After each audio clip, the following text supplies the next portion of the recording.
We'll squirt Control forward. copies, Hercules away.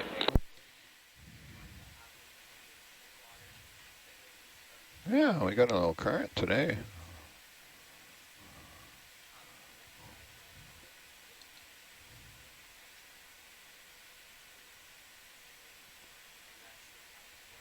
Control, back deck, that is Hercules past the transom.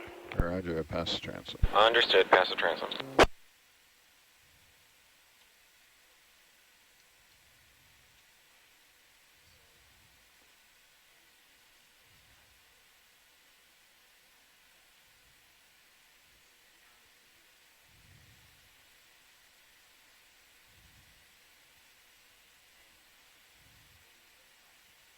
Control deck, that is tether, all out.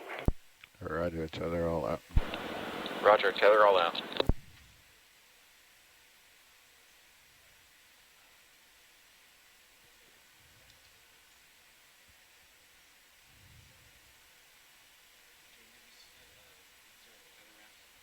Not yet. We'll wait till we're, what's that? Yeah.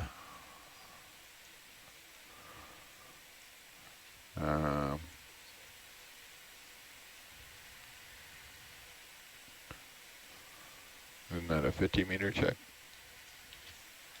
Or is it now? Roger.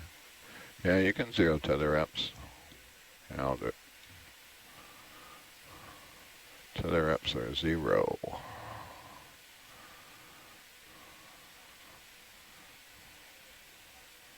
Six eight is 0.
Control deck, that's Atalanta in the water. Roger that. Hercules is dive, dive, dive. Copy that, Atalanta in the water. Hercules is dive, dive, dive.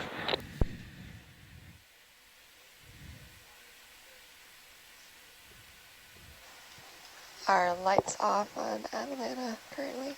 Yeah, Roger. Turning them on now. Go ahead. I got it. Oh, Happy, thank you. everything but 3 and 6. That's good enough for now.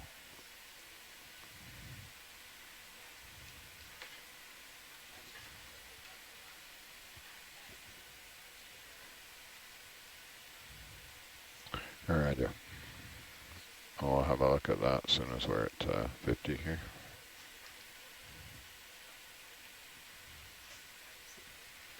Why does that thing keep...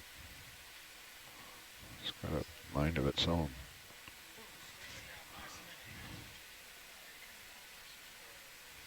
How do you turn it off?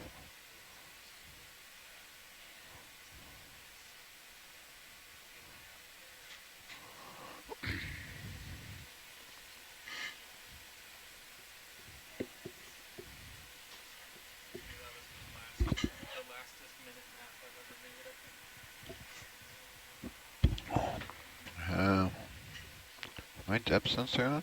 Not getting a delta.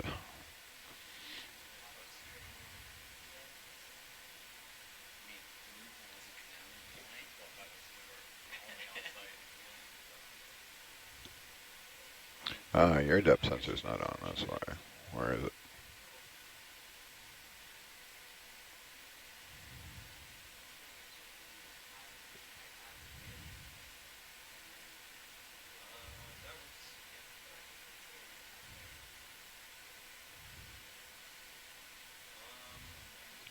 Where's your depth sensor?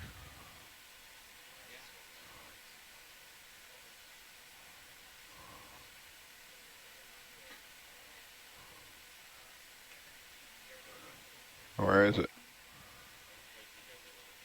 Yeah, that's the one.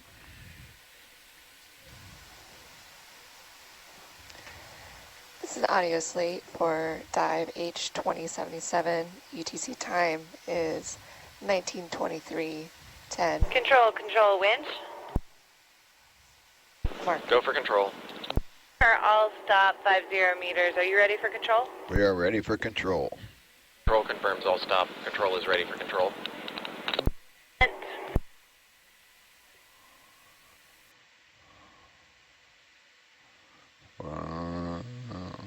Still standing by for control. We have control.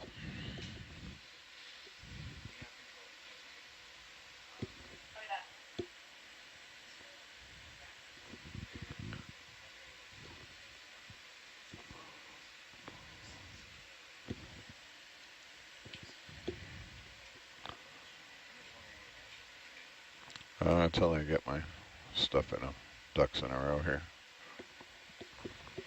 If it's moving, I don't have to totally. You want to stand by there, Jaden. Watch my delta there. It might be floating around. Yes, I am.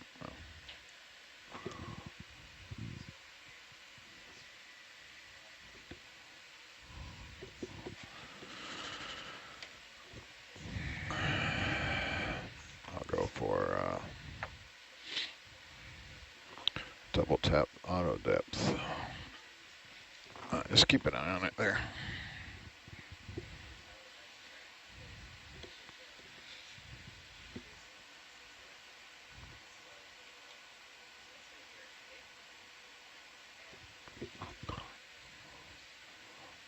It looks like our craft was not happy.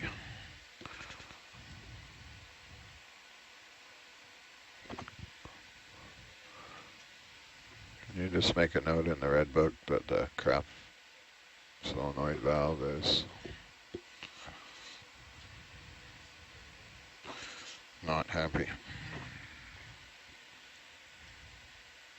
This is a known issue. Hopefully it will go away at depth. Certainly not gonna abort the dive over it.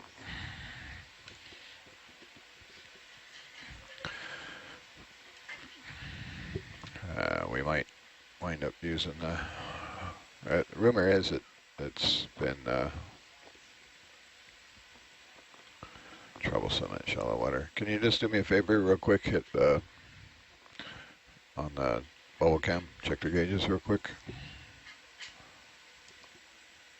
Pull up hit these two so I can actually read them. Good. Next one. Turn off the downlights.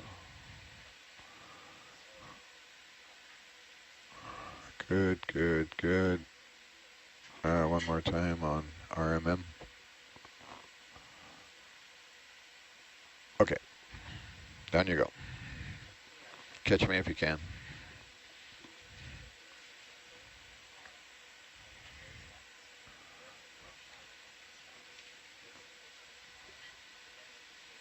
You can stick the stick in at 20 some meters a minute if you want.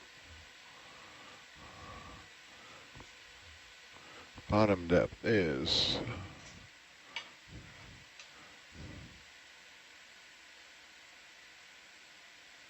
unknown.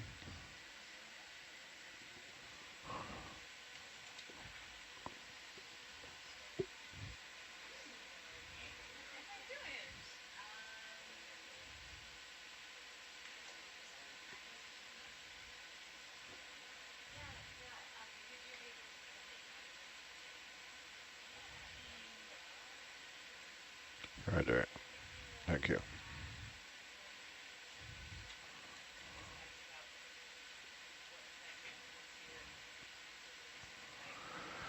Okay, you can hold position if you want, Chris. Thank you.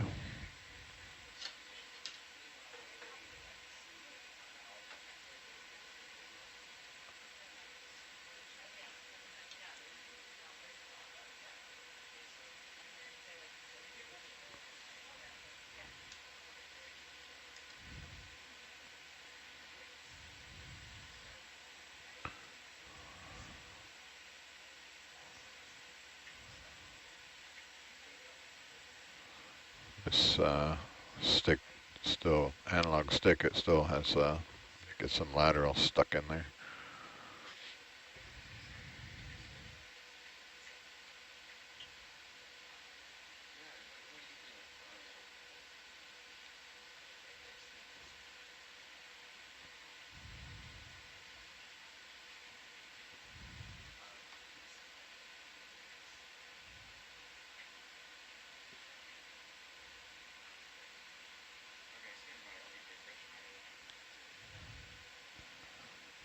Yeah, I felt quite a bit of push on the bow.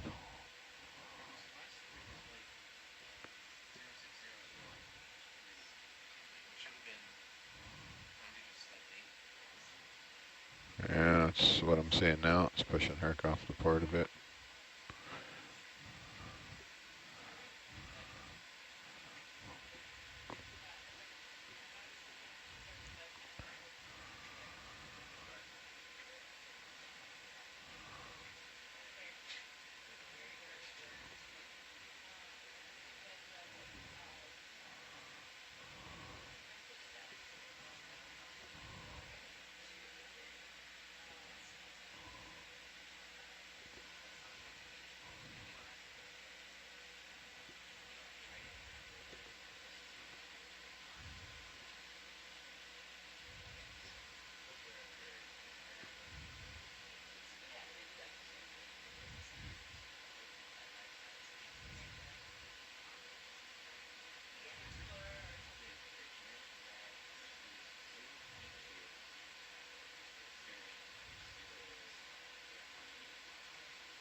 Keep a weather eye on that wind, Shaden. We're screaming. We're going to be heavy. 40 meters a minute. You would so get a ticket.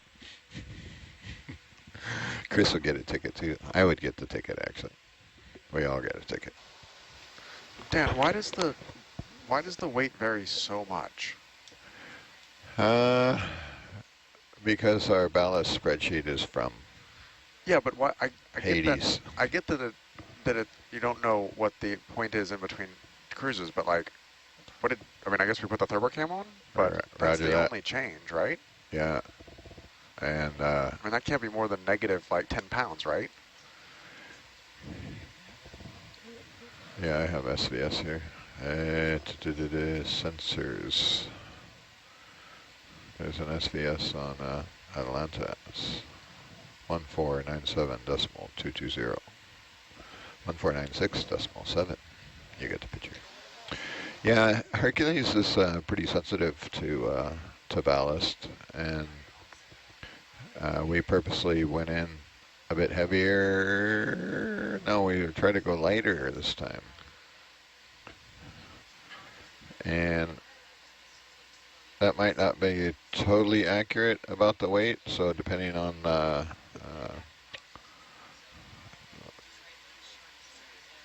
depends on the density of the water, the thermocline a bit, I guess. I mean, compared to, that should be pretty minor out here. You would think. But I'm,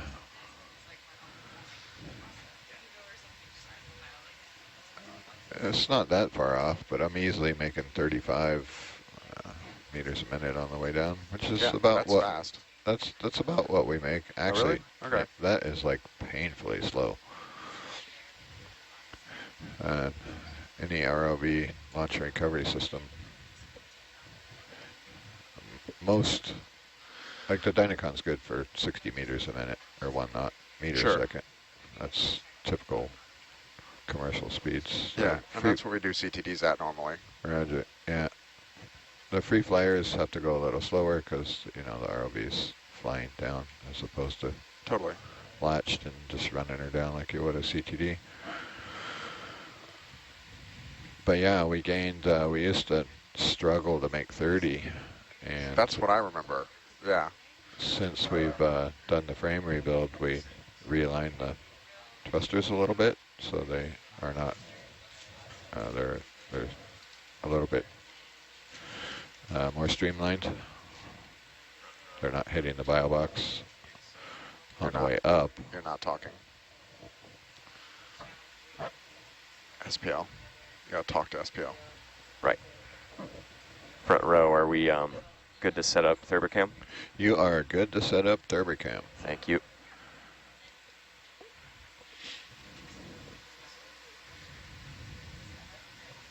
So, layout.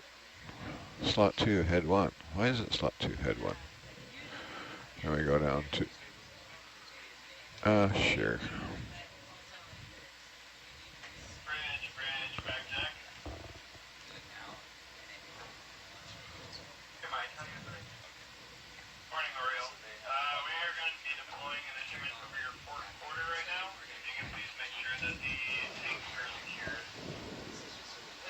Good morning, everyone. Happy first dive. Amber. Good morning.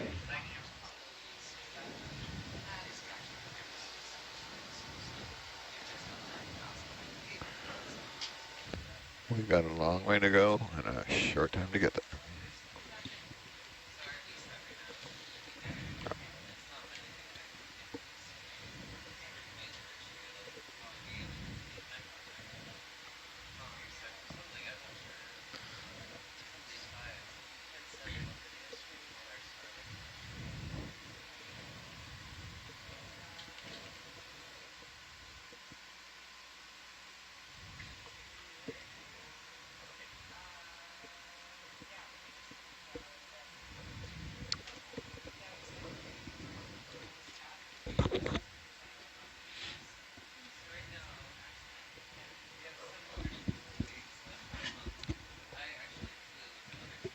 Dan, did you want the bubble cam on the electrical J-box gauge?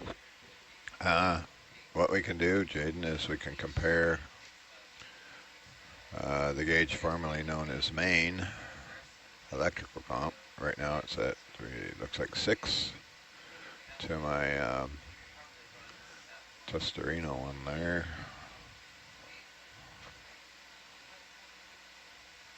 Six will get you 8, Jaden. Now, why is that? So, I have a question for you, engineer. If you get 2.31 feet of head terrestrial, like a manometer, which is about what we were seeing there on deck, do you? And that's because of the difference, I think, and I've seen it before. If you have one gauge up higher and one gauge down lower, they're roughly 2 to 3 feet separation. You'll have a PSI difference on the gauge because of the gravity, because you got some head. is that apply in the water? You still have gravity in the water, but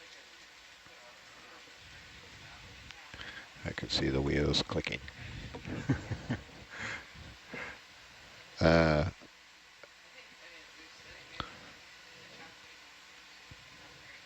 Empirically, hopefully we'll work that out here. Should I be keeping track of this gauge in the sheet?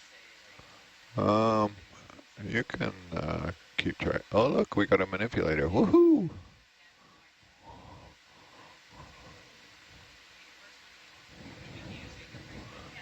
It's not like the Atlanta team fixed it.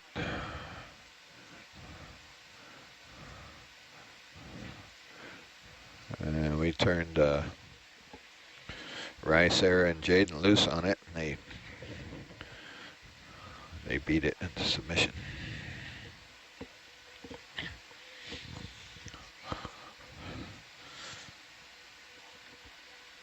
So that's a noteworthy when you get a chance there.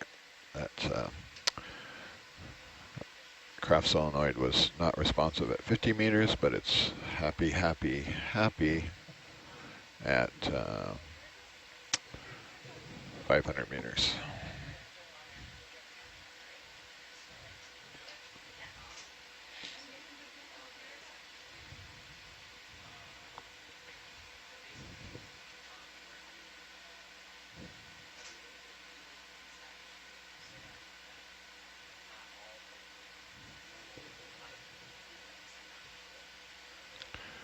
I don't see the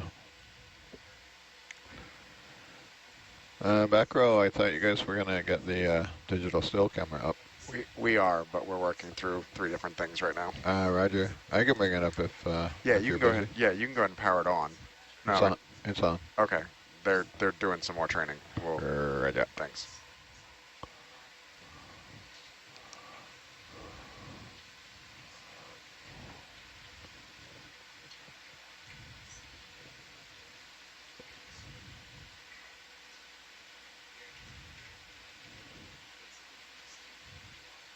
Hey, Chris, you want to, can you tell on board, you want to try an orbit? In theory,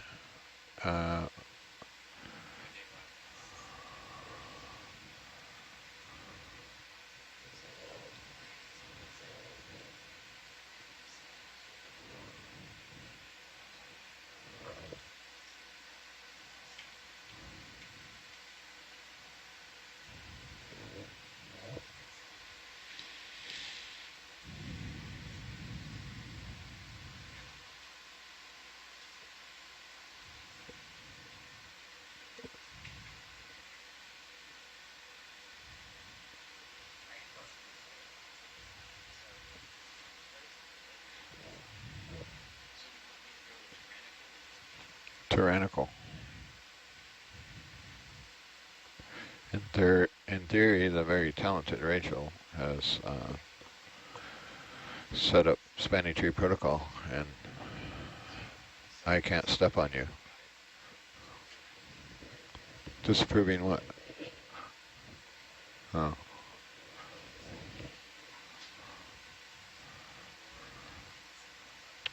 What was I going to do? That's what I was going to do. I was going to switch over to a bucket cam. In theory, we have no dust in there. Clean and safe science.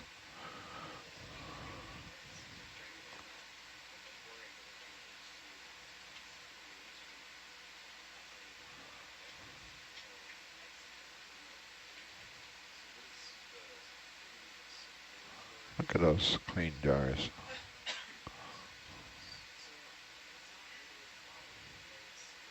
Ooh, there's still some treasures in that one. I had, during the open house, I had put a few treasures in there. I went and would like take it down off the vehicle and put my hand in there and pull out some stuff, and the kids were like, ooh! It was great, great fun. I really enjoyed that. Suction pump enabled. I forgot to take my little, they're just a couple rocks. See the little blast of exhaust out of Herc's tail cam there?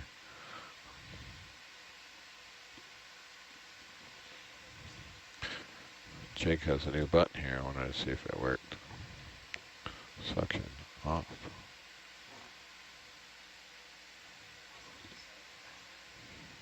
I don't think that one's up to speed yet.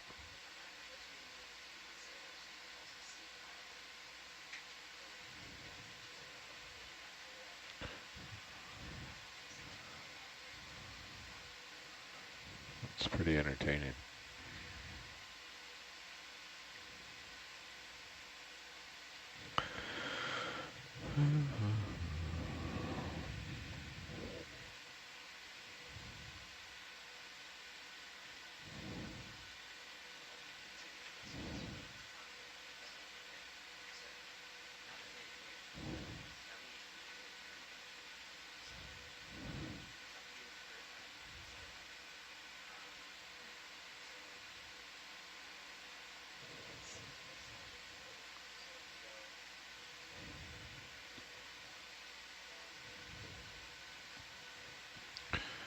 I'm going to zoom out on that one just a bit. What we really care about, dude, is the physical volume of that compensator.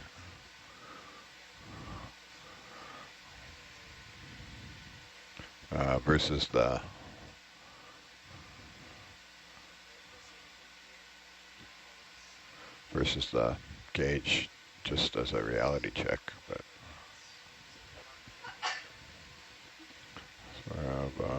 I wish I had RMM here. Why do I not?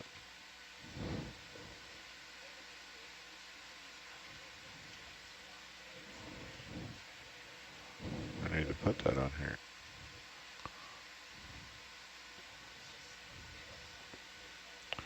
What does main say there? I can't quite read it. I got it. Last time it was 6.5. It's 5, maybe. Hit, hit RMM.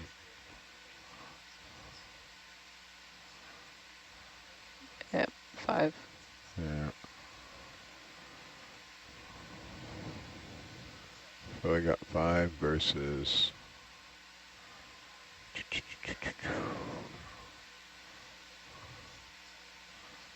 8. that's About. that one's still at 8.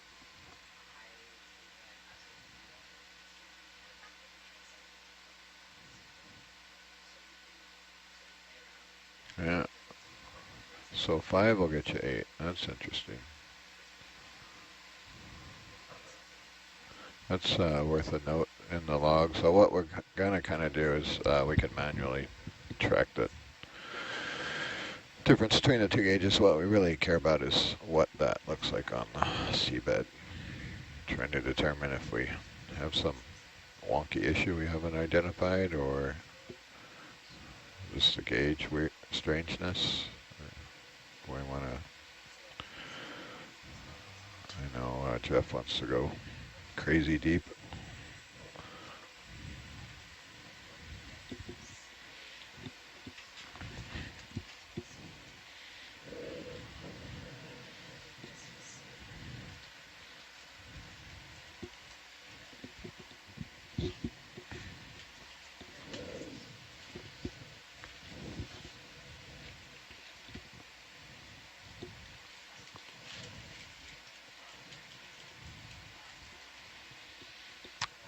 Mm, 700. I'm gonna step out for a second. Quick bio break. You guys good? It's just the delta on the heading, Chris. It should be all good though. I haven't touched anything in 200 meters.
Hey everybody, you might hear quiet SPL just because there's a lot of training happening in the van, but super excited to have you on the dive with us, and send in your questions to the team. We'll get around to introductions going here shortly.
Oh yeah.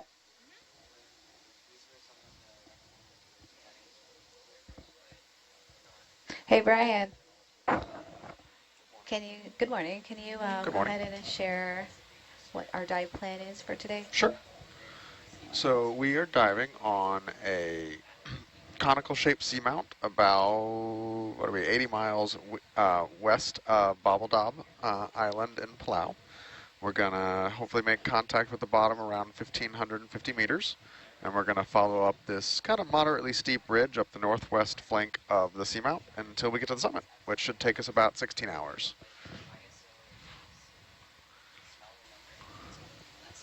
Thank you for that. Brian, the seamount seemed like extra pointy. What does that indicate? Anything? Yeah, so probably, so the pointiness is obviously geological in nature. So I would expect the seamounts here to be fairly young, where we are on the plate. They're probably a result of secondary volcanism on the back island arc, or the back arc on the trench. So you're going to have to explain all that to me. Yeah. So to our about 150-ish miles east of here is the Plow Trench. And that's where the Caroline Plate, which is a minor microplate of the Pacific Plate, is being subducted under the Philippine Basin Plate, which is a microplate of the Eurasian Plate. And so basically the seafloor is sliding under another section of seafloor at a great depth of about 7,000 or 8,000 meters. And that creates a lot of friction. So you get a lot of just literally rubbing of the Caroline Plate going under the Philippine Basin Plate, and that creates a huge amount of heat. So much heat that you can actually melt the crust and cause volcanism 100 miles or 150 miles west of where the subduction zone actually is. So that's part of what formed Palau, and that's part of what probably formed these seamounts that we're exploring here today and the next couple days, is you get a volcanism. This is the same process that forms the Andes Mountains. This is a very similar process that forms some of the Cascade Ranges in North America. And so that you get this volcanism here. Right now, the Palau Trench is one of the slowest subduction zones in the Pacific, so we don't expect to see anything active here, but that's probably what caused these seamounts. So these are fairly young seamounts. They haven't had a lot of time to erode. They were probably a little less mafic, meaning it has a little more silica content in the lava, which causes the volcanoes to be a little pointier, whereas if it was a purely just straight like shield volcano like you have in Hawaii, like the big island of Hawaii, Mauna Kea, Mauna Loa, you get these big kind of shallow sloped, like very steep, shallow sloped big volcanoes called shield volcanoes, a lot of times in places like this is oceanic on oceanic plate, so it's probably going to be more basaltic base than you would, say, in the Andes, where you get intermediate and much more silicious. I'm trying to remember the exact term, but it causes volcanoes to be pointier, basically. So we're probably somewhere in between here, which there's a very long-winded explanation of why our seamounts are a little more pointy and a little steeper right here. No, it's super good. Okay. But yeah, so this should be an thing. Interestingly, compared for those of you who are watching on Libu's Voyage 1, we were north and east of Palau. So the northern seamounts were going to be on the younger side as well, but the seamounts we were over to the west in kind of the middle of the last leg were very old. They were on the other side of the subduction zone, and they were very old, very weathered, and had a lot of sedimentation. So over here I'm expecting to see less sediment, probably about the same steepness of slopes for the most part, but without the flat top. Like a lot of the other features we were coming up, we'd come up the steep side and then it would kind of flatten out. Here we're not going to see that. These are going to come all the way up and be very pointy. And we also, the other major difference here is because we are now west of Palau, we're in the wake. There's literally what's known as an island wake, where the current here is flowing from the east to the west, and it's hitting Palau, and then it's moving around Palau and causing turbulence. So if you think about a river and just dropping a rock in it, you see that kind of very laminar, smooth flow hitting the rock, and then you see the whirling eddies, upwelling, and turbulence behind the rock in the flow. And the same thing happens here with the islands, which that creates a little bit of overturning, a little bit more mixing, and that's generally associated with higher primary production values. And we see that in the satellite data here. The western side of Palau has more higher chlorophyll A average in the shallow water. So it's not a huge difference here. It's not nearly as big a difference as what we're going to see when we get further south later in this cruise into the equatorial upwelling systems. But still, we might see a little bit difference in the benthic communities here because there's a little bit more food availability.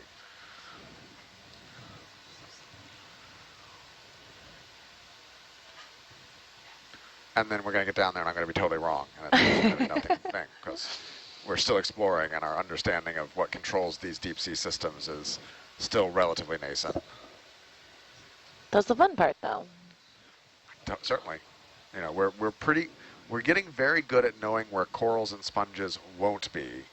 We still are a long way from being reliably good at knowing where they are. We know where they don't like to live, but a lot of times we go to places where we think they're going to be abundant and they're not. And I can't really tell you why that's the case yet. That's all right. So Brian, you said the Palau Trench is a slow subducting. Do you have a speed on that? What's slow mean? Yeah, it's a couple millimeters per 1,000 years or something like that. I forget what I looked it up earlier and I now don't remember what it was, but it was like 10% of the speed of like the Mariana Trench, basically. Okay. And like the fastest plates move at the speed your fingernails grow. Correct. So yeah, 1/10 of that speed or less. That's super fast. Yeah. I know, and some people grow faster. I'm like, it's a ballpark.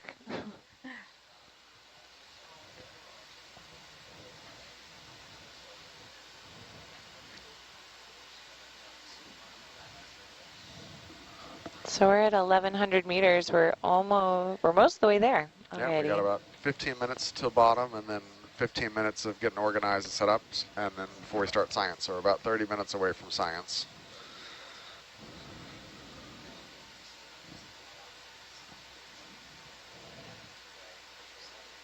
How are you, Jaden? Oh, not on SPL. What's the temperature like? So the temperature is not available on one of your screens, but we are currently at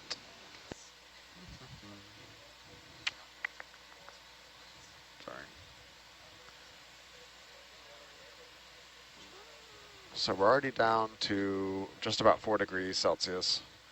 And we started at 29. The surface water was just about 30 degrees Celsius. And then we hit the thermocline at 60 meters. And it plummeted from 30 down to 10 over the course of just 100 meters or so, and now it's kind of slowly tapering off, and now we're down to the 4 degrees Celsius. It'll probably be down by the time we get to the bottom in 3.5, maybe 2.9, something like that at this depth.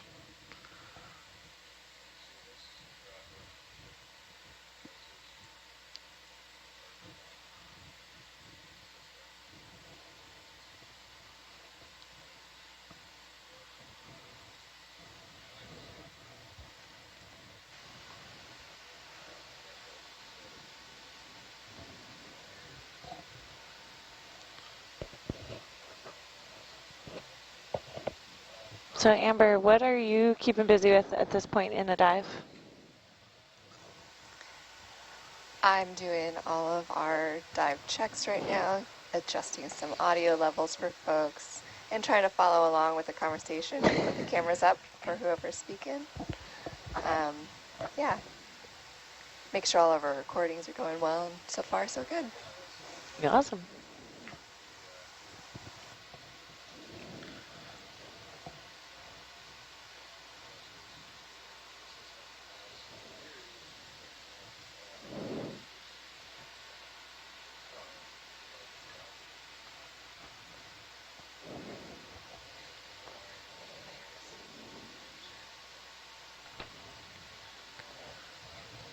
While we're still in the blue water, shall we do back row introductions? Yeah, maybe around. What should our introduction questions be, Kim? Let's do our favorite. We'll start off with our names, and then we'll go ahead and start off with our favorite ocean zone. Oh, there you go. Favorite ocean zone? Yeah. Okay. Well, I can kick off. Good morning, good afternoon, good evening, everyone. I'm Brian Kennedy. I am one of the co-science leads for this expedition, and I'm the watch lead for the 4 to 8. I am a deep sea benthic ecologist specializing in Pacific seamounts and ocean exploration technology. When I am on shore, I am the chief scientist at the Ocean Discovery League and a visiting researcher at Boston University, as well as being the external science advisor for NOAA's Beyond the Blue Pacific Islands exploration campaign for the next few years. And my favorite ocean zone, I guess I have to go for bathypelagic, because that's where I spend most of my research time. El? Good morning. I'm Harold. I am a PhD student at the University of Hawaii at Manoa. I'm in the oceanography department, and I study deep sea benthic ecology and deep sea fish habitat. I'm in the science chair for the 4 to 8 watch. Favorite ocean zone? Yeah, I mean, I'm a fan of the bathyal seafloor as much as the next person, so.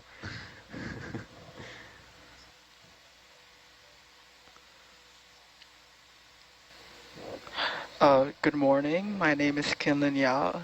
I'm an undergraduate student at Palau Community College. I am majoring in STEM disciplines. Right now, I am a data logger on my watch hours of 4 to 8. My favorite ocean zone would probably be like a trench or something. Zone. Yeah, it's Yeah, I had to pull A it. trench, yeah. I think it's like the Hadel zone. Yeah, I don't know. the Hadel. I always mix up the names. I feel like these definitions are not specific, where the boundaries are. Well, we're also really bad about what's bathypelagic or what's bathyeel versus whatever. There's a few other like derivations of it that we throw around that I feel add like confusion. I feel like it's like common names too. You're like, oh, it's that one. Yeah. Okay, my Awesome. name. Go ahead. Oh, okay, sorry. My name's Kimette City. I am the Science Communication Fellow. I am a science teacher out at Navajo Pine High School, and I'm also a grad student at University of New Mexico. And my favorite oceanic zone would be the Abyss. Yeah, I like it just because, you know, they have like really wild creatures there. Good one. You know, I like all the zones as googly eye creatures. Awesome. Hey everybody, I'm Megan Cook. I'm the communications lead for this expedition, and I'm just lurking on the 4 to 8 watch as a special guest, sitting at the chart table. Let me see. I'm not on any of the watches. By day, I'm the Director of Education Outreach for Ocean Exploration Trust. So super a joy to be here after a couple of years of working to build this expedition and put together this awesome team. And I don't know, I'm gonna change it up. I'm gonna go photic zone, you know. I love deep sea googly creatures a lot, but I also love swimming, so I'm gonna go with sunlit depths. Nice. Jaden, are you on SPL? Do you want to do an intro? Oh, Sorry, did you call me? I had yeah. the volume down. Oh, no worries. Do you wanna? The intro question is who you are, what seat you're in, and what's your favorite ocean zone? All right. Sorry, let me turn off my microphone for Chris. My name is Jaden. I am currently the Atalanta co-pilot for the 4 to 8 watch. Outside of Nautilus, I work as kind of a mechanical engineer and surface vehicle technician at the University of South Florida. They have a Center for Ocean Mapping and Innovative Technologies. And my favorite ocean zone, I would probably say the photic zone. I love the deep sea and getting to see everything with the ROVs, but I gotta say I like when there's light. Nice.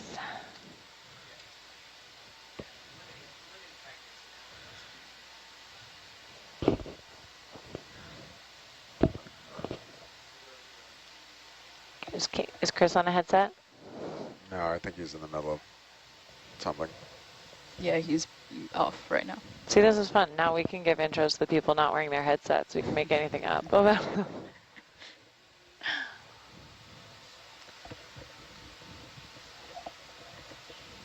Yeah, first dive, definitely some guests in the van. If you're watching on channel 3, you can see some of those control van views with a few extra folks around. No channel 3 right now. Oh, yeah, Channel 3 was back up and then okay. down, and yeah, TBD. As you can see on the warning, if you're watching on YouTube, we are having some troubleshooting on the ship with some equipment at the moment. So channels 2 and 3 may be up and down. If you're watching on channel 1, anticipating that feed to stay up and strong at the moment. Keep sharing updates as they come.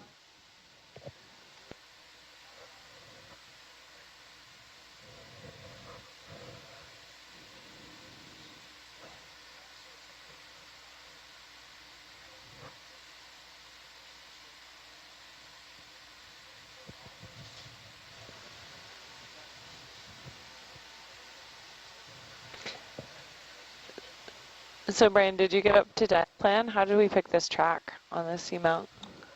Yeah, so this feature is, as you pointed out, very pointy. And it has two kind of rift arms, one kind of to the north and one kind of the northwest. And we debated between the two different kind of ridges and decided to just go with the biggest one. The idea being that on the ridge back, you likely have higher current flow, which will be more likely to have filter feeding and suspension feeding organisms. So we're just landing as deep as we thought we could go in our allotted dive time and still get to the surface, and just running up that ridge back on the largest ridge, which is to the northwest. This feature was shallower than we expected, so we actually missed the summit on our first pass. The way the multi-beam works is the amount of seafloor you cover is a function of the water depth, and so they had planned to kind of run parallel passes just off the ship track, just off the sides of the seamount summit, which makes for the best mapping, just by the angle, the way the sound hits the seafloor. and the seamount was so much taller than we kind of expected that the pinnacle was out of view, and so we had to make an extra pass over the summit right before we dove in order to... Hey, back row, can we have operational silence here for a bit? We're just coming down on the seafloor. Can you see it yet? Can you see it? I see it in sonars. Can you see it, 50 Brian? meters. Roger, 50 meters. We got 4 beams on our DVL here, so Hercules is screaming down at the lightning speed of 26 meters a minute.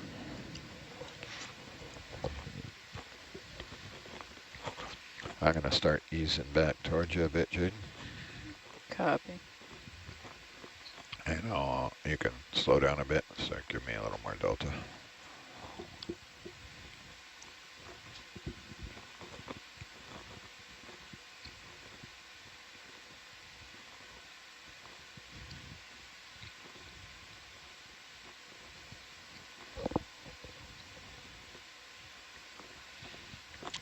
Which way is uphill, Chris? Should be southeast. Ah, bonus. I'm to the east, so I'm just going to slide back a little.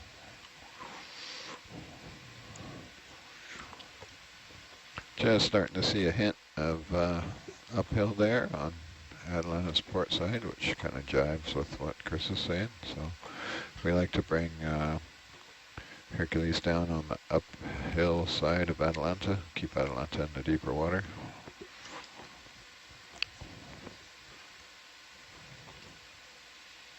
I'll just turn and look southeast. Hercules is in theory looking at the hill. If you want, Jaden, you can come all stop on the winch there. Copy that. Let me come down and get some, get our normal 20-meter delta. If you click in your auto heading, please, and come around and look to the southeast. Copy. Auto heading on, turning now. All right.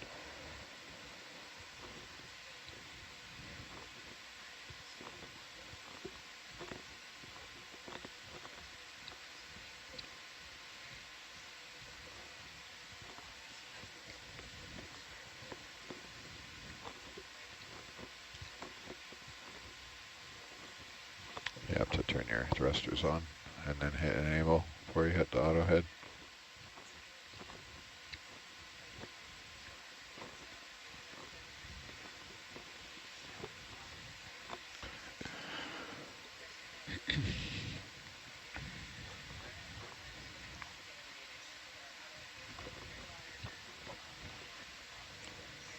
I'm going to come down 5 meters while you're playing around with that. Should give you enough to spin around and look at Hercules.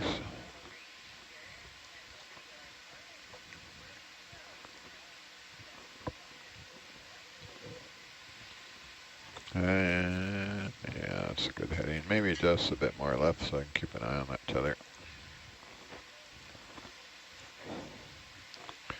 I'll do the auto altitude double tap bug.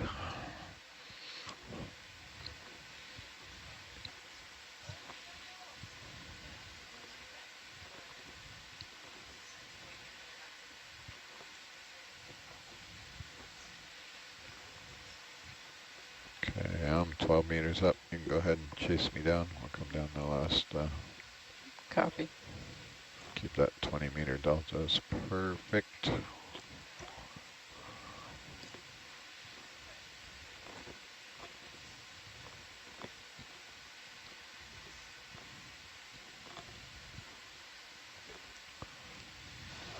Look, there's rocks. We did it, Brian. You found hard bottom. Yay, seafloor.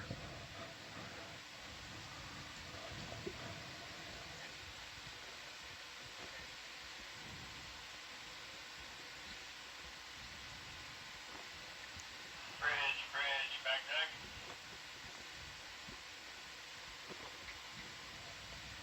Yeah, Brian, go ahead. Back deck is secured from over the side operation of water collection. Right,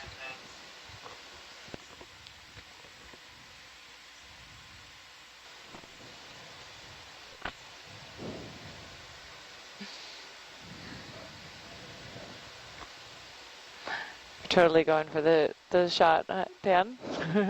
Yeah, Nice. we'll give the digital still something to look at there, and I'll move that Orion out of the way. Give me a Thank you. second here. I'm gonna start playing around with the settings. Roger.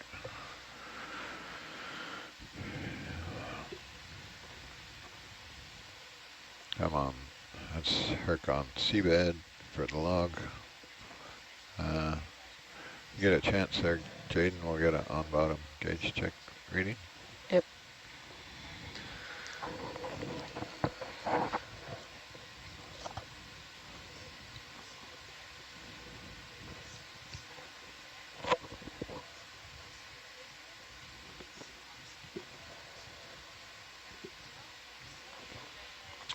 For the people playing with cameras, I'm going to turn on our down light so it might blind you a bit. If I can find the button. Where is the button? Roger that. They're already on. Sorry. Never mind.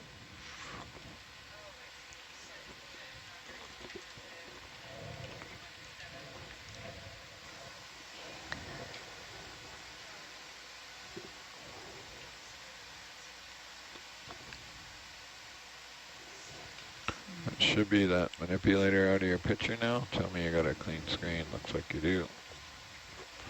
Thank you. You ready, Amber? I'm ready. Here we go. Craft arm coming hot.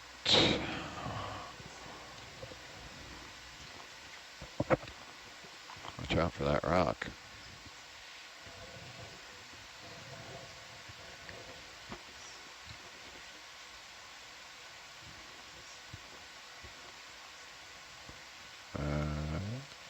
We're going to have to tilt up here for the white balance, so we'll come back, have a look at that.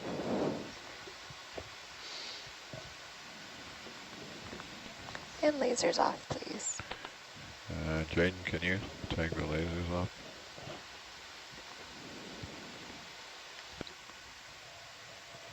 Give me a second, Amber. I'll move the camera back to give that DS digital still camera operator something to take a picture of besides the. Let's see, I got the wrong button.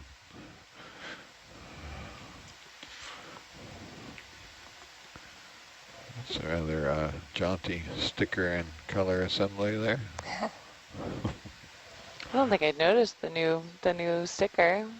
Really? Yeah. I spent hours on that, I'll have you know. Very well done. Still kind of. Okay, I'm good here if you want. Okay, going in. Right.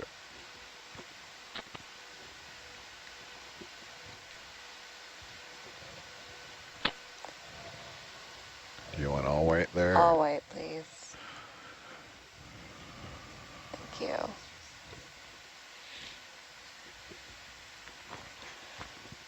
Okay. I feel like I'm at a movie theater waiting for the movie to start.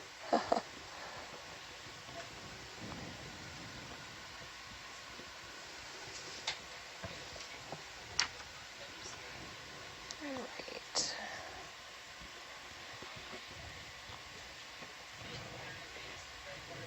Okay, I'm going to go dark first. Copy that, going dark.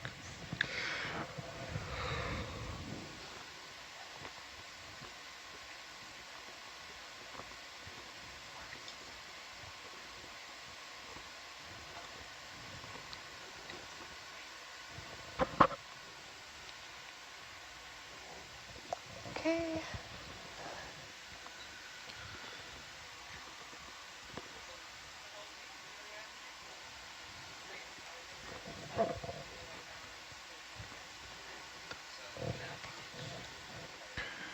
That looks pretty red, green, blue to me, but you know I'm colorblind, so I don't know. I'm happy with that. Thank you.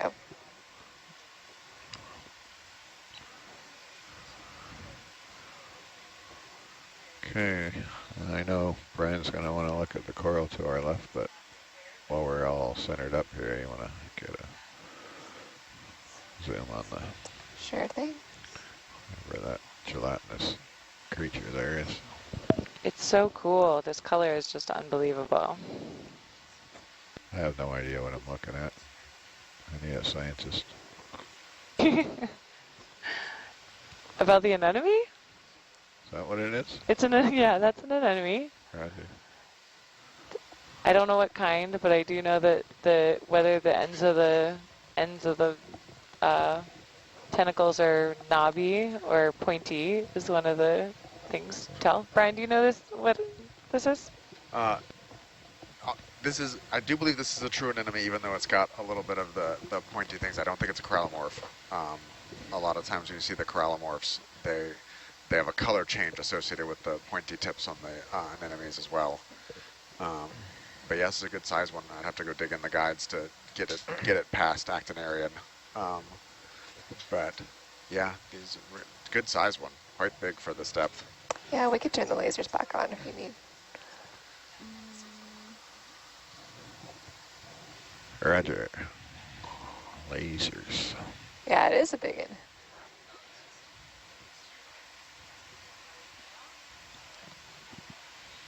All right, I think we're with the anemone, but as you anticipated, I would like to look at the coral, please. And All I'd like right. to look at the coral at the base of that rock just to the right. There's another one right here.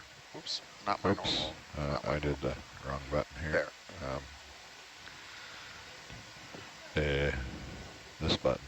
Sorry, what? I was looking The down. little one right there. Roger. Didn't even see it.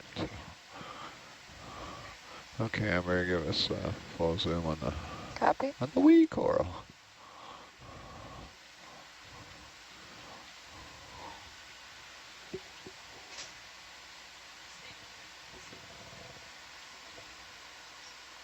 Right, so we got, as Dan put it, a wee little coral here. And it's so small, I'm gonna struggle to actually tell what it is. But it's some type of octocoral.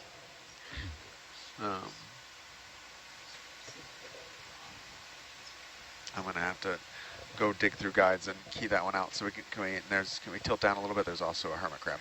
Roger.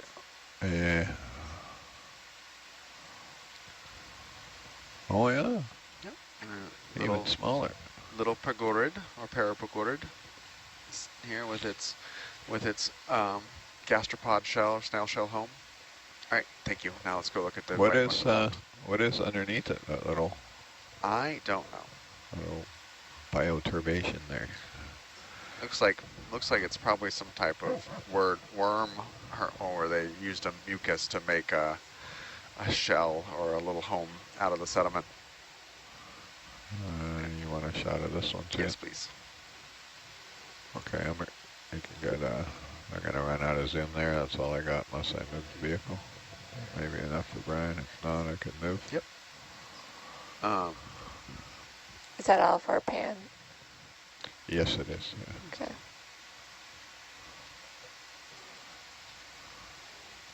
All right. Thank you. You think this is an Alzheimer, Harold?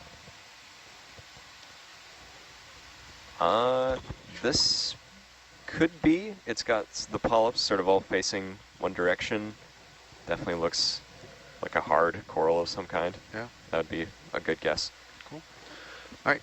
I think we're good here. Before we take off, can we trip a next Niskin, please? Roger, tripping a Niskin. Alexa, retract the main camera, please. Thank you. Ooh, can I go out of order? No. Come on, I want to try my new so much toroidal. It's so much easier data tracking if they're in order. Roger. Sorry, I'm caught up on my comms line there. Number one. How are the gauges comparing, Jaden? How are our gauges? Are we nominal? I still need to check the electrical one, the new one. Roger, you can do that with the PTZ camera. Yep.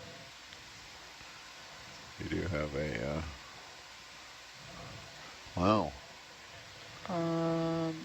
It's at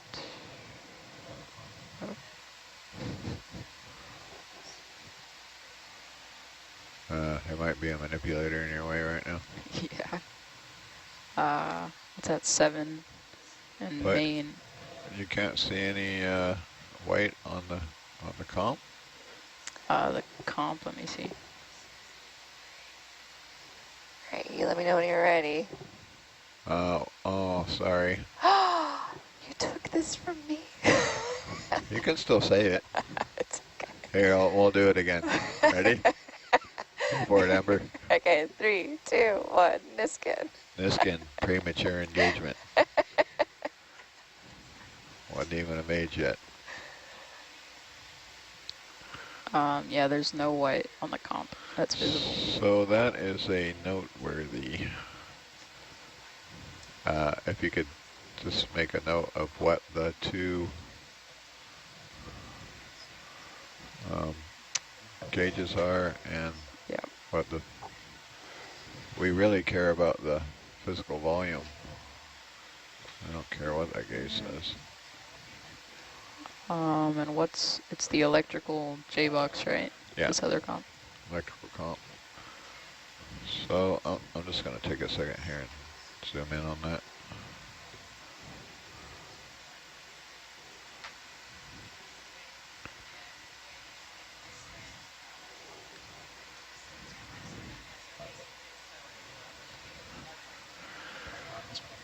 I'm going to get a cell phone pic of that for the boss here.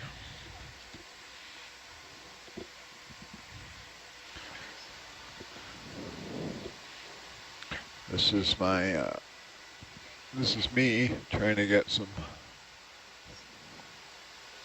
funding and time to replace the old Firestone compensator with modern Keist design comps. Okay, so we're good on gauges, Jade?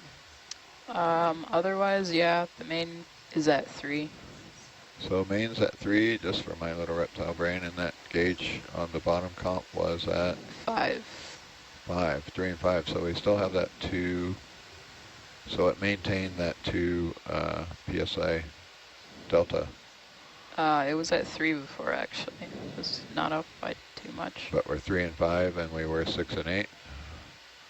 Right now it's 3 and 5. Before it was 4 and 7 and 5 and 8. Roger.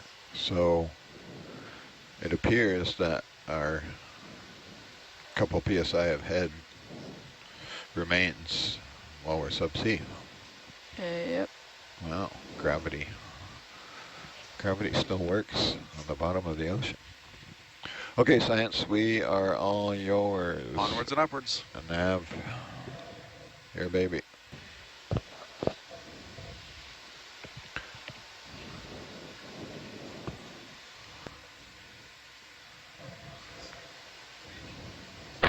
Yeah, totally. There's nothing magical. Nope. We can just actually, if you want to just pop up and use the scanning sonar and figure out which way is uphill, we can go that way. I'm looking uphill now. Well, let's go Pretty that way. much. Maybe, yeah, just more to the south, like 120 something. As Brian suggests, I'll pop off the seabed here. But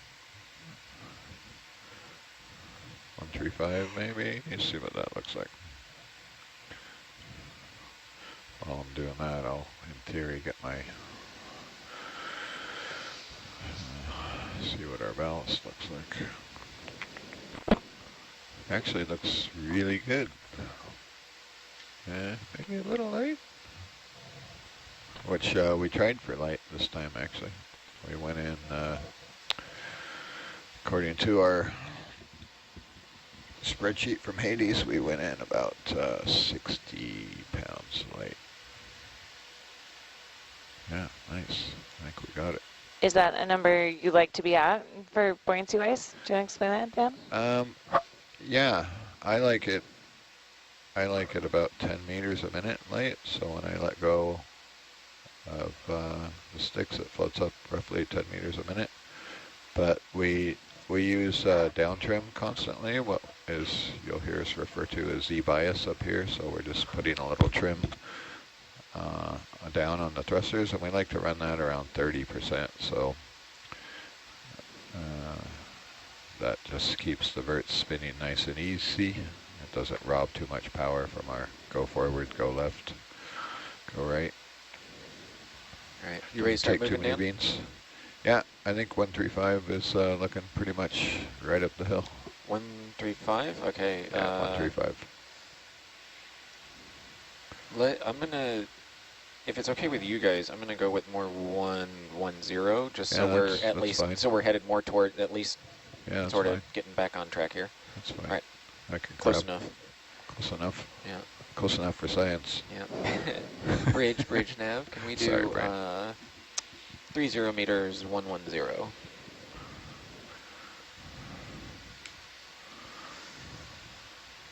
Front row, we missed your intros. We must sorry. know what your favorite depth zone of the ocean is. Within 10 meters of the bottom. Actually, within 2 meters of the bottom. So I don't pay much attention to the depth.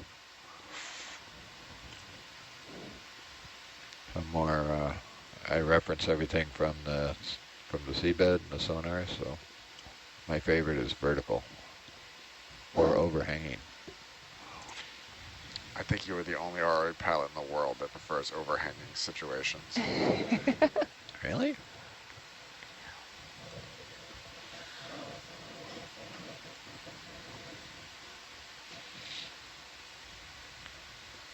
Chris, would you like to do an intro?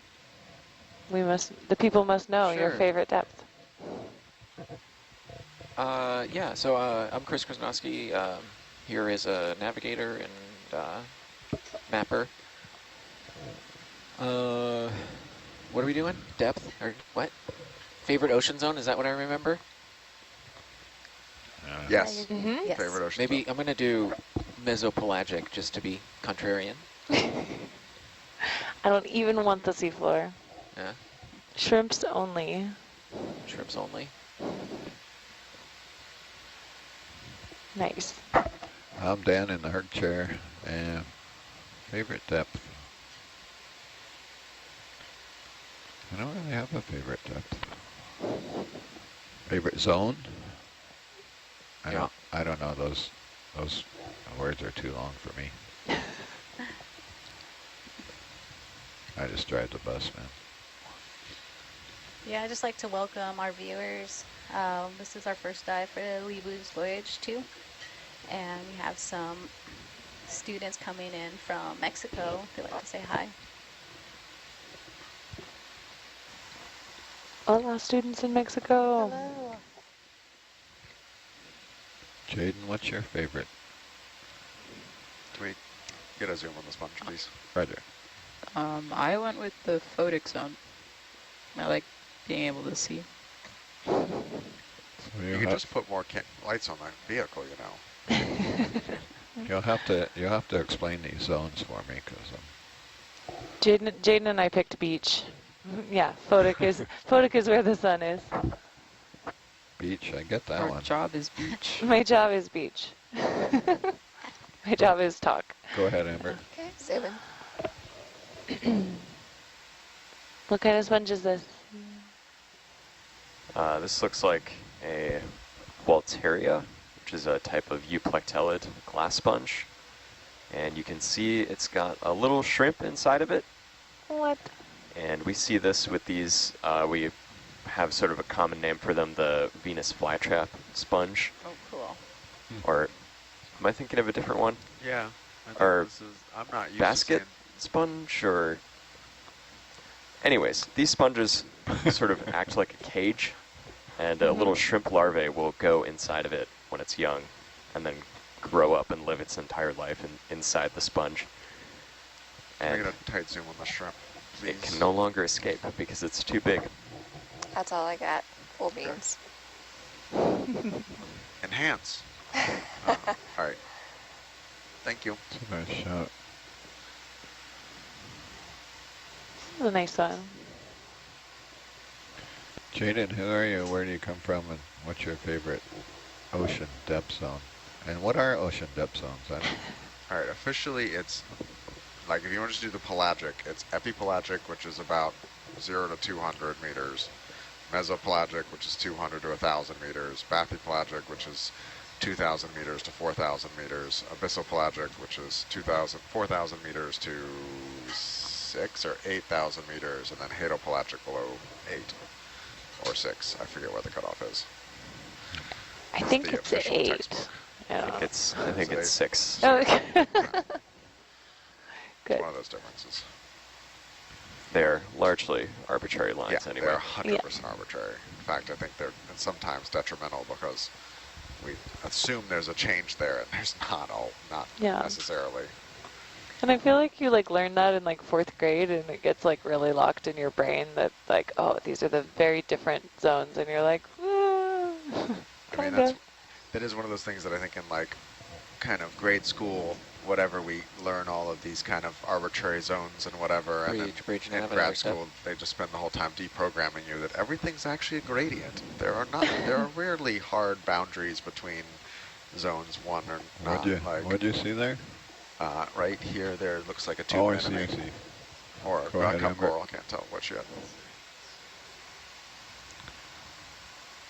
Cup coral, maybe. You can push in there. All right, copy. Someday I'm going to figure out where to land the vehicle so I don't have to tilt down, but probably not tonight. Yep, this is a cup coral. My favorite. And it actually looks like there is a little octocoral next to it that I didn't see either, and a little sponge. Lots of little things today so far. Wow.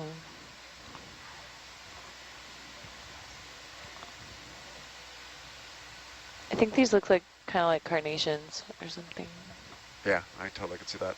Can we pan a little left and check out the white, sparse branching Roger. Chrysogorgia probably?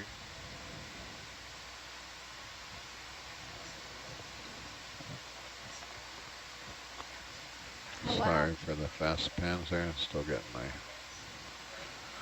Wow. Maybe militaris? pressures dialed in here. That's full Maybe. zoom. Maybe. All right, thank you. There's too many chrysogorgids for me to remember. Chris, can we hold position for a Yes. minute? And in the beginning here, we'll just do 3H 20-meter nav, let's hold steps position. until we get...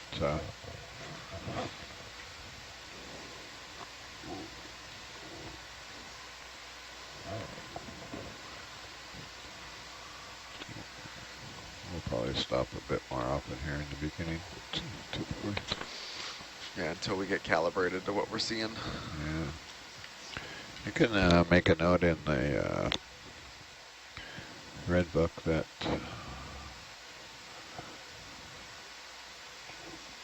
the HD camera was.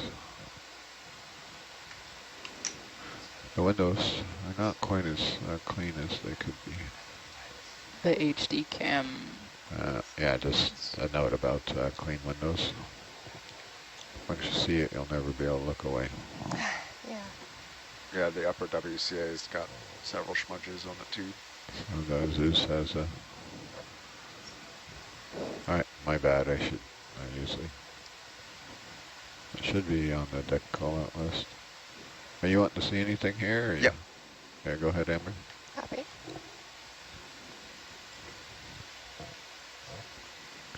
Hey, look, I got that one. Okay, that's good, thanks. This is one of the hard skeleton crispy ones, right? Yep, this is I think is in the genus NLF-Samia, which is one of the deepest going colonial sclerotinians. I'm actually a little impressed we're seeing them this deep. It's deeper than we were seeing them on the other side. Pull out, and there's another cup coral there on the right as well. All right, thanks. Roger. Scleractinian, that means hard coral? Yep, so it's a hexacoral that lays down on a ragonite skeleton, just like you find in shallow water for the most part. Most of the other corals we see at this depth are octocorals that have a more proteinaceous skeleton and are kind of flexible. They're like gorgonians. So the fan corals and soft corals you see in the shallows are more akin to most deep sea corals.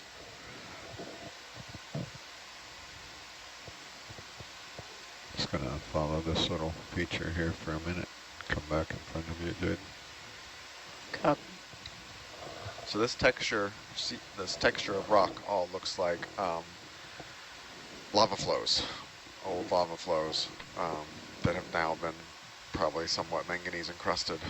Yeah, highly encrusted. Try and pick one up.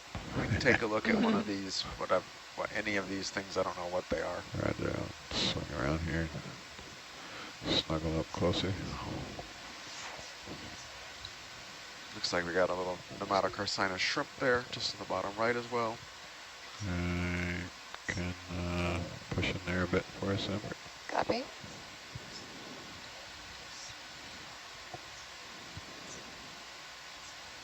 Yeah, what are those? I think they're barnacles, Huh. but not the gooseneck barnacles we were seeing on dive 6 of last leg. We saw a lot of it. These are different.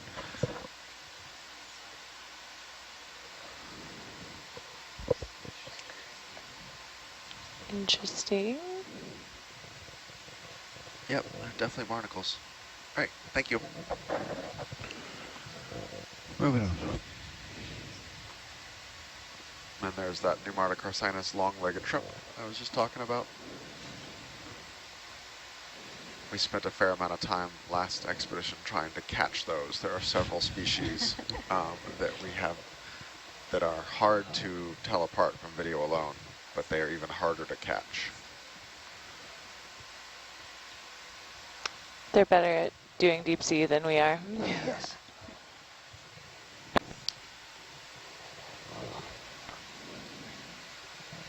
Kinlan, how's it going over there? Happy first dive.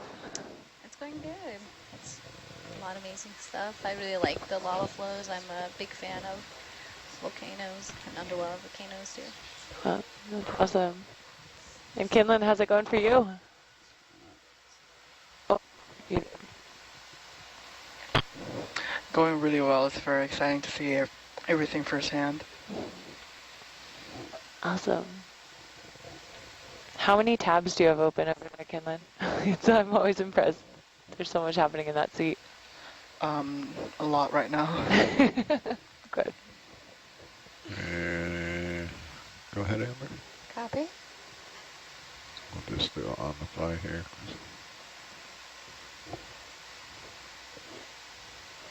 Looks like a baby Anthomastus or pseudoanthomastus. Lots of baby corals so far on this watch already, which is honestly kind of a little unusual. All right, that's all I need, thanks. Jaden, can you do me a favor? Yep. Open up NDI tools there on engineer. Brian, what do we know about, this question's going to come out so weird. I'm like, where do baby corals come from? Or what do we know about settlement? Or how do they show up? We don't know a lot. Some are broadcast spawners, and then they just throw all their gametes out in the water and they float away. Some are brooders, and they hold their eggs and gametes closer. Obviously, they have a mobile larval phase, all of them, or else they wouldn't be able to get anywhere. Hamburglar again, and go ahead and select cinema camera. We often see, it seems, that they show up in the same size classes congregate together. So it looks like there are like episodic or occasional recruitment events where an area suddenly gets a bunch of larvae and they all settle at the same time. But we don't really understand the mechanism for that really, and we're not even sure that's fully. Can we just had a frame up above us on the WCA sponge? So it's a big question, and there's very few studies. I think we actually went looking last leg and found a grand total of 1, maybe 2 papers, Harold, you were looking, that had size class assessments on the corals in the deep sea, right? You can, yeah, there's a few, and that really requires so going in and getting your scale measurements properly adjusted in your video analysis, maybe doing 3D photogrammetry to look at size classes of corals, different recruitment events. Go ahead, Amber. There was a really big something off to the left on the wide camera, but let's look at this sponge first here. This looks like a different euplectellid. Yep. Another. It might be Regadrella. Venus flower basket. The little cup coral behind it. I liked Venus flower Maybe. basket. Kind of just looks like a brittle star wrapped around something. Maybe. I have cup coral brain. We haven't noticed. All right, I think we're good. Thanks. What were you after, Harold? It was a big coral or sponge off to the left. Roger. Gonna On the upper Back. camera, you can see it just on the left edge there. It's there. Way in the background. Not Not that? see. Oh, that thing? yeah. Looks like now a I see whale it. fluke Whale over there. labs. Yeah, it's a big primnoid. Yep. Ah, I see. Yeah. Good eye. The wide field camera array upper for the win. We Ooh. never would have saw that. Nice. I'm Yeah. I'm gonna I tilt think down there's here a little black coral behind it as well. big camera to make a match. Get a little closer. My camera's all wonky.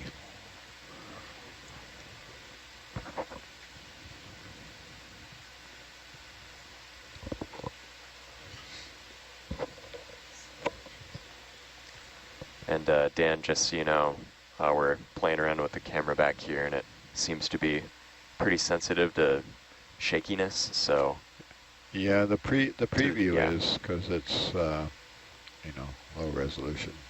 yeah, so But yeah, like I mentioned, you'll get those crisper images once the ROVs.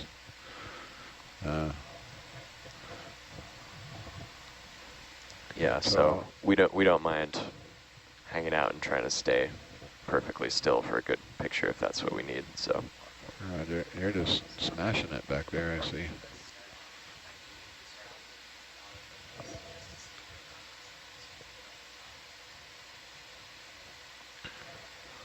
Let me get a toe out here and make So sure. this is a primnoid.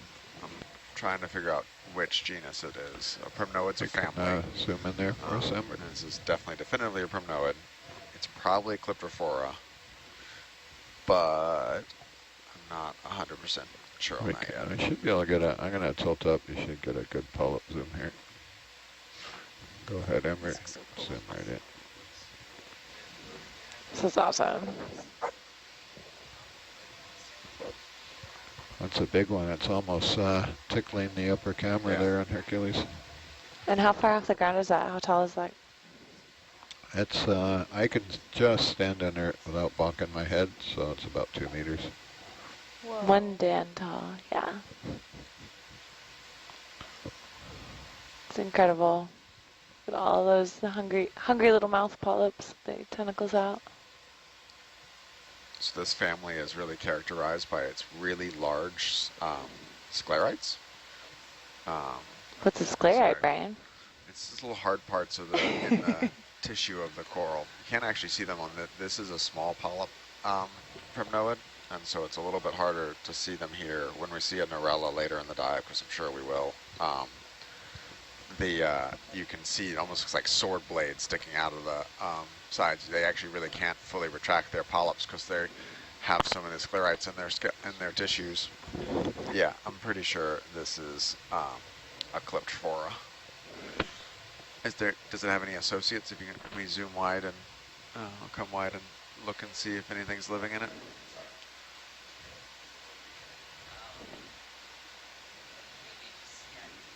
No, doesn't look like anybody's living on it. Nobody home? Open apartments for rent. Yep. Interesting. That's a little unusual to see a coral this big with nobody living in it. Oh, right up there. That's where you want to be, at the top. Yep. All the good food's up there.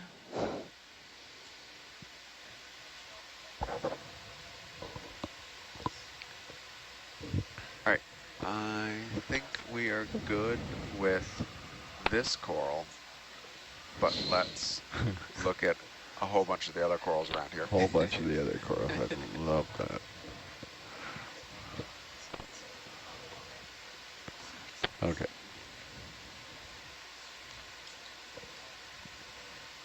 What's the red one in the back, Brian? It is some type of black coral, and I am not willing to go past Anthropitherian right yet. Asako's watching, so I'm hoping she and Tina will give us some guidance here. Help us, scientists ashore. Yeah, that's where we're going.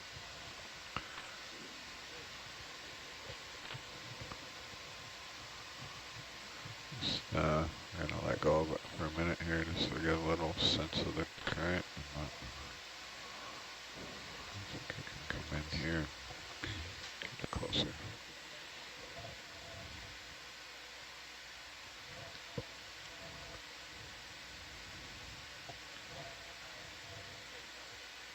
Jaden, can you tilt down just a bit on the HD camera?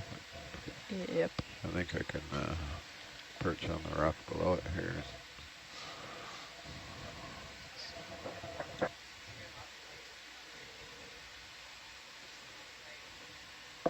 Put it right smack in the middle of the digital still camera.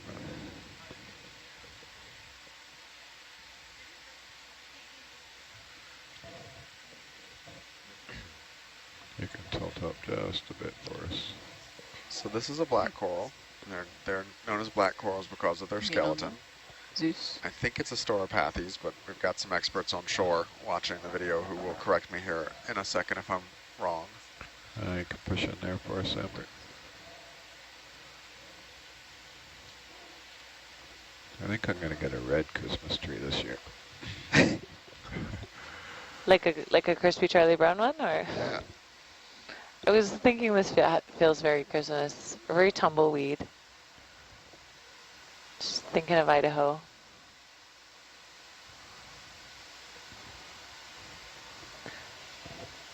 This one's beautiful. The polyps are so long.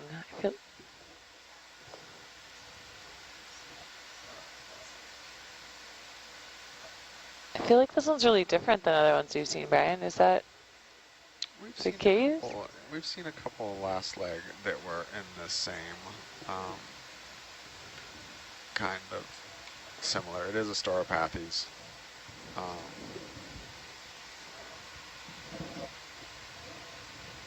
Did we get the measurement on this one? Or how tall it is?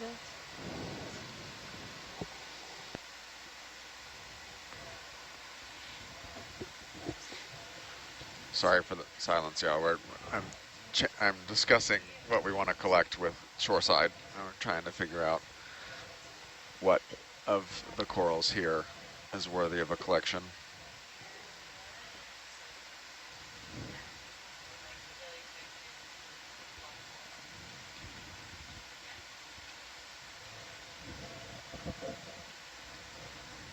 It's interesting the color variation in the individual tentacles. You can see some of them have this sort of yellow macaroni looking stuff in them. I wonder if that's macaroni.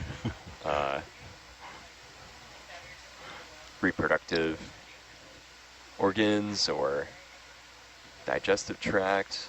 I'm not sure.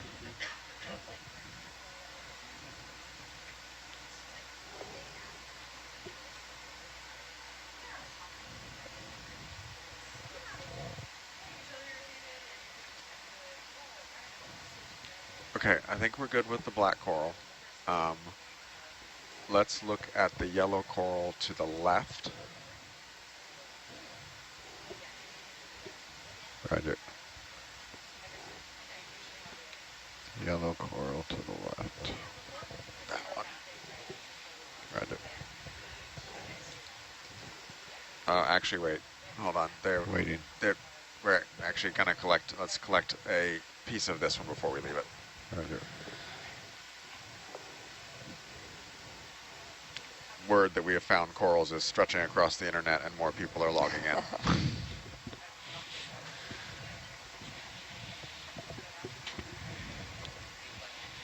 Yes. Life is like a Hercules type. Sometimes you get corals, sometimes you get mud. Tonight we have corals.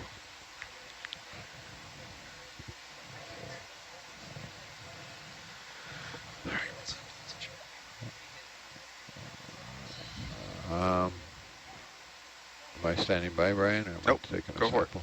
Roger.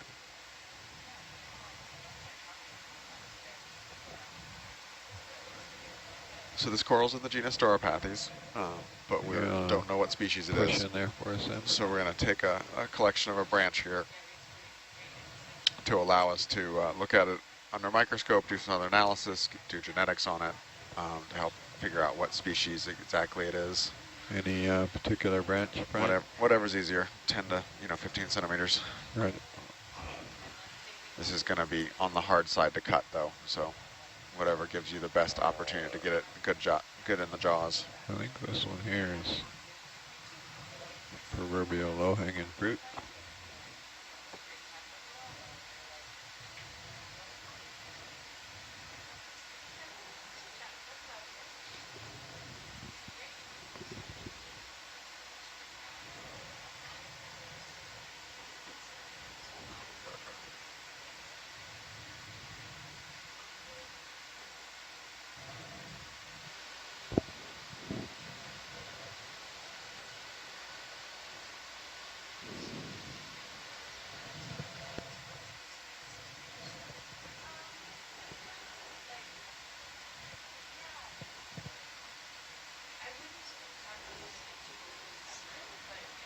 That should be enough, eh?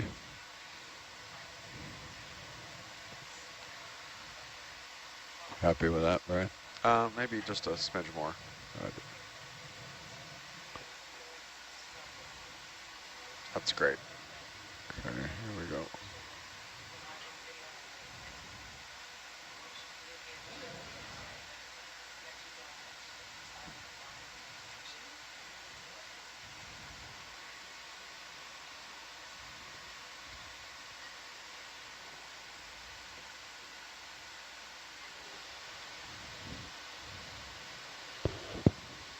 Brian, does this have like the protein skeleton, the bendy skeleton? Yep.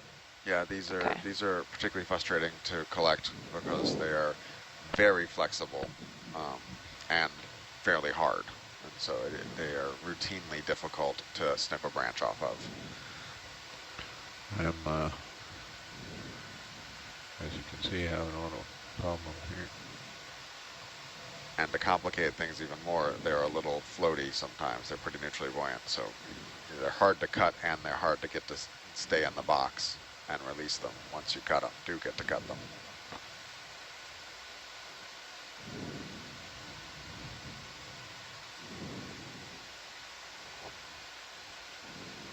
I'm going to have to take another bite, I think.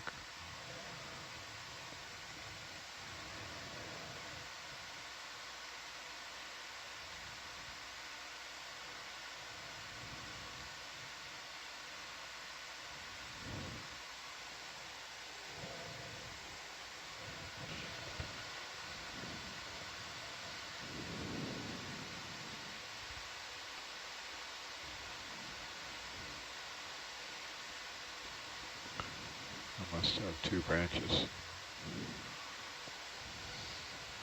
One not in the cutters.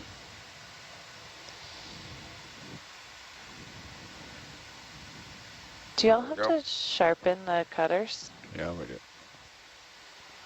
You can tell by the Band-Aid on my finger. Oh no. I was testing them and they are indeed sharp.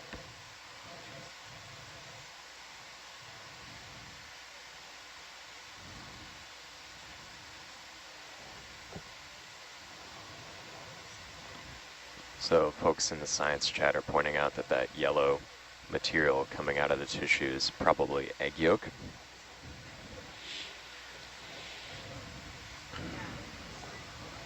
Which is interesting because it looks like it's pervasive throughout the colony. Is that the strings there? Is that from a benthic? Benthic I don't see any. I think it might even be from that egg yolk in the coral tissue, but I guess we'll have to see. Go full zoom there, Amber. Zooming in, copy. Yeah. Little stringy things there. Is that just the mucus from the cut? Yeah, It looks like it. you can go full zoom. Nice eyes, those are hard to see.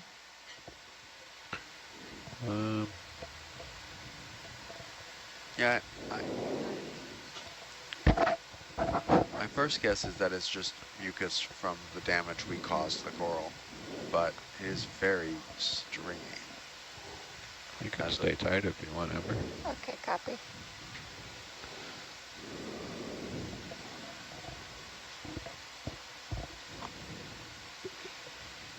Yeah, at this time, I'd just like to say thank you, QCed, to this the ocean for providing us this corals, black coral, and my indigenous culture. This is a very sacred plant specimen. Should I go ahead and bump the box open? Yeah, you can bump the box open. If we were still in Hawaii, we would thank Kanaloa, but who do we give thanks to while we're here in Palau? It's a good question. Manzel could help. Maybe Kinlan has some ideas to share. Busy at just the moment. You can turn on the port and starboard light for me. Copy. Kim, that's so interesting, learning that black coral is connected to your community. Is there more you'd like to share? Yeah, like in our families back home on the Navajo Nation, it's a representation for the individuals who hold on to the sacred tools in the family. Brian, do you think we should go for the front box, or are you happy to Let's try one of these? Let's try one of the side boxes. Roger.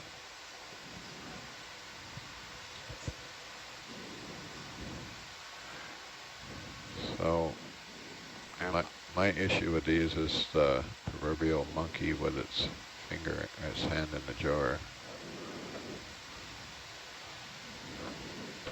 Okay. Close the box just one touch. One more. Good, thanks.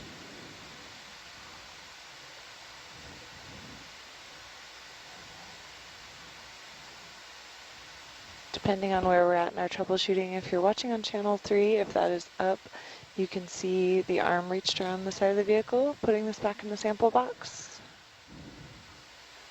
Attempting to put it in the sample box. Doing a great job putting it in the sample box. Well, it's in, but the problem is I got my hand in the jar and I can't get it out. I've not been too successful on this expedition with these little tiny boxes.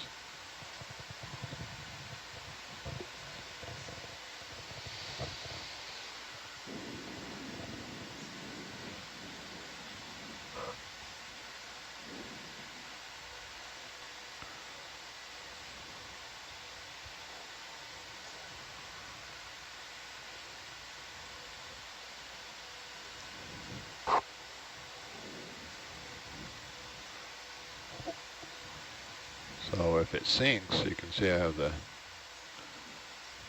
gripper open there, and it gets stuck, and then now the gripper's open and it's pinned inside the small sample box. I have to close a little bit to get it back out, and we still have a coral.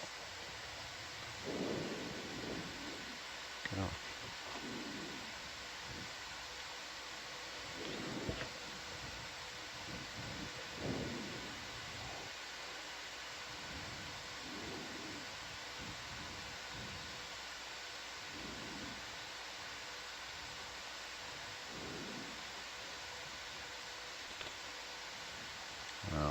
Waiting for it to hopefully sink so I can close the jaws again and get out of here.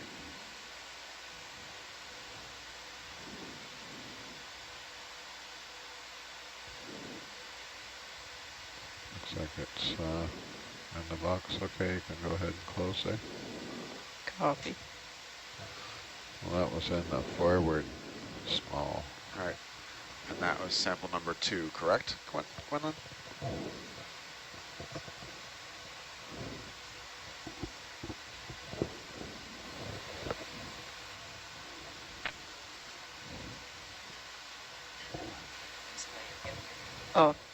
Yes, it's down, sample number 2. Right, and that's Stauropathes in the forwardmost small box on the starboard side.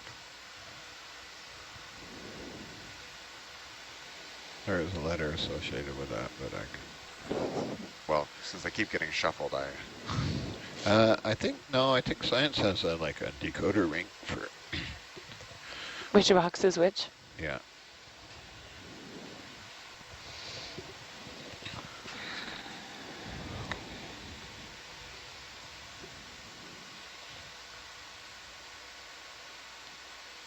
So Brian, where'd our water temperature end up settling out here on the seafloor? we are down to 2.8. Or Frigid. Which is the same temperature it is here in the control van. which we like. Either yellow, I don't care. Sorry, Amber. Doing a very good job being in charge of the air conditioning. It's actually, I complain about it too, but it's quite refreshing from It is. what we used to suffer through. No, it's all good. We want to keep the computers cold and happy. These are different.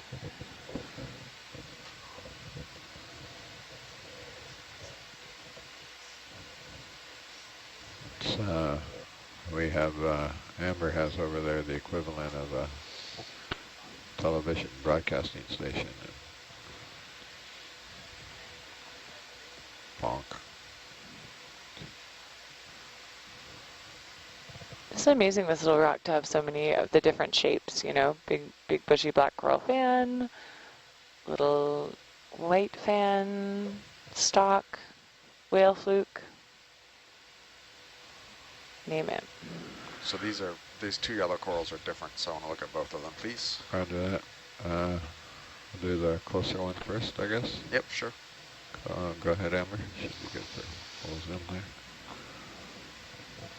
That's a non-trivial observation, Megan, because there's such a huge variety of shapes and sizes in these corals and sponges, but on the surface, they're kind of all doing the same thing, which is just filter feeding particles and zooplankton out of the current.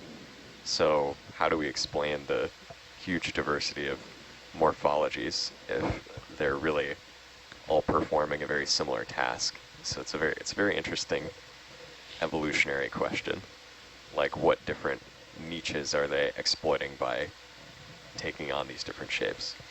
Yeah, and we know from shallow water that like sponge shape is very closely associated with current conditions. And no one's really done the hypothesis testing down here to do that. We kind of assume there's some similarity to that relationship with these corals, but we don't actually know that. So this is potentially a type of Acanthogorgia. We got a barnacle down at the base. We've got an anemone living in it. We've got a brittle star associate. All right, thank you. Can we look at the other yellow one now? And those 10 centimeter leaves, granted they're behind it, but you're like, that thing is not a lot bigger than the palm of your hand at 4 centimeters. You know, that would fit. It's smaller than a volleyball with all that life happening there. Okay, Amber. Amazing. Go ahead.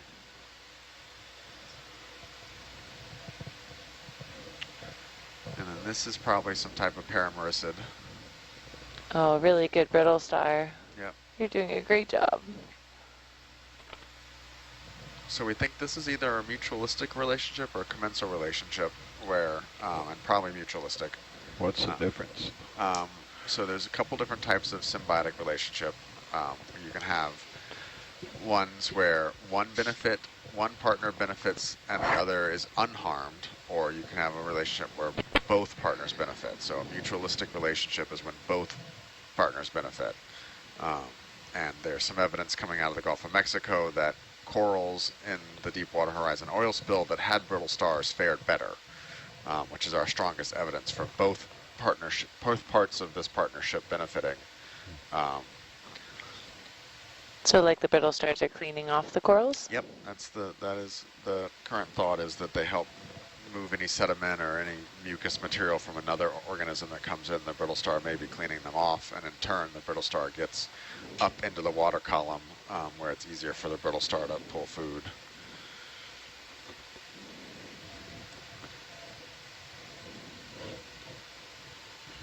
This one looks really prepared, like if the current started to rip. It's like really, really holding on.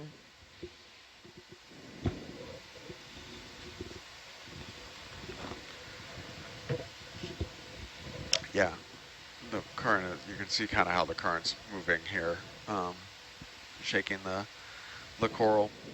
Also a good indication of its kind of, you know, softer skeleton where it'll move around. Like the Inopslamia we saw earlier doesn't move. It's got a hard, rocky skeleton. Sorry.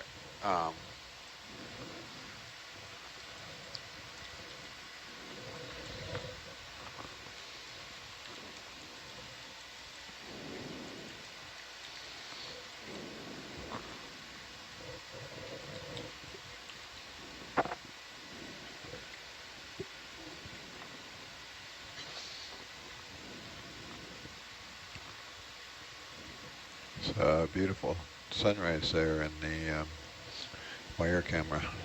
No, it's gorgeous outside. We are sitting inside a dark box. Outside, the sun is here.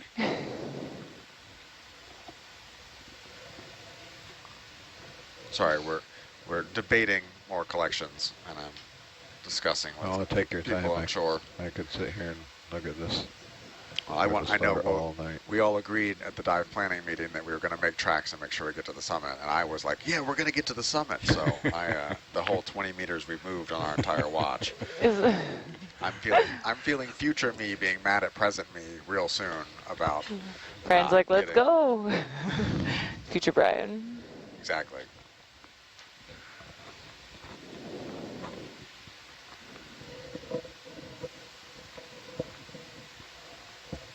Yeah, it's such a trade-off, and in those dive plans to figure out how much ground you want to cover, you think you can accomplish.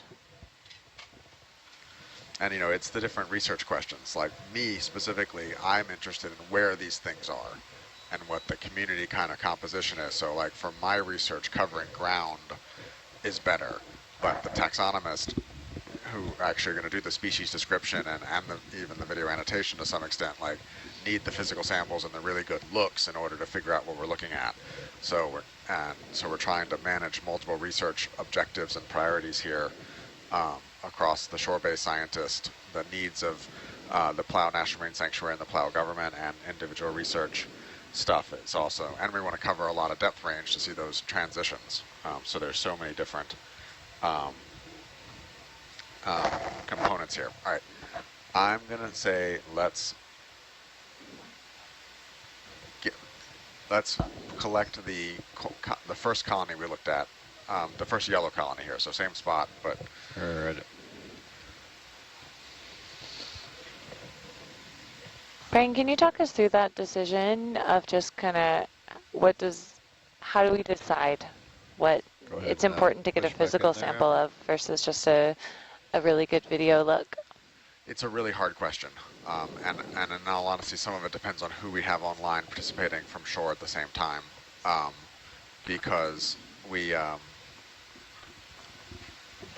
sometimes we have certain taxonomic expertise that is available certain hours of the day, depending on who has time to participate, and other times we don't. So my ability to tell these yellow corals apart is extremely limited. I just don't know the taxa that well in the details of exactly what might be one species or another. So I'm really dependent on shore-based scientists to help with all these acanthogorgias and paramericids. So the overall goal of the sampling is to, and Dan, you're just going to take the whole thing, I think, which will also let us get the anemone and the brittle stauropathes. It'll stay on. And that's going to go in the starboard box again? Yeah, starboard big box, I suspect. Roger that. And so the point of the sampling here is to a couple different things. One is describe new species, because a lot of the things we're seeing here are potentially new species. And it also to allow us to better understand genetics. So there's things like environmental eDNA, which Pickrick has been doing a lot of work on, and so some of our collaborators at the Smithsonian and at NOAA, Meredith Everett and Steve Oskovich, are really trying to figure out how to use environmental DNA, so it's DNA floating in the water from mucus and skin and cells and stuff like that that have come off of it. But we need to know what's actually there. So we need these voucher specimens to identify them for new species description and to help us better understand the genetic variation across them so that we can use some of these less invasive tools like eDNA. But first we have to have the actual sample to know what the sequences are and have them associated with a voucher specimen. So all the corals and samples we collect here will be sent to the Museum for Comparative Zoology at Harvard, where they will be available to loan to the global community of deep sea researchers, and we'll get some additional information like genetics and stuff done to help better understand the biodiversity of the region. Speaking of new species, who gets to name them? So generally that is, from a Western science point of view, has been the person who does the work on the description. And so it's not necessarily the person who collects them first or whatever, it's the taxonomist that sits down and does the quite laborious process of doing the species description. Has generally, historically been the individual who's gotten to name it. In certain areas there are new working groups that are, and advisory groups that help inform those people on traditionally appropriate, culturally appropriate names and make recommendations to researchers to be more inclusive in the naming practices of it. And that's what'll happen here. The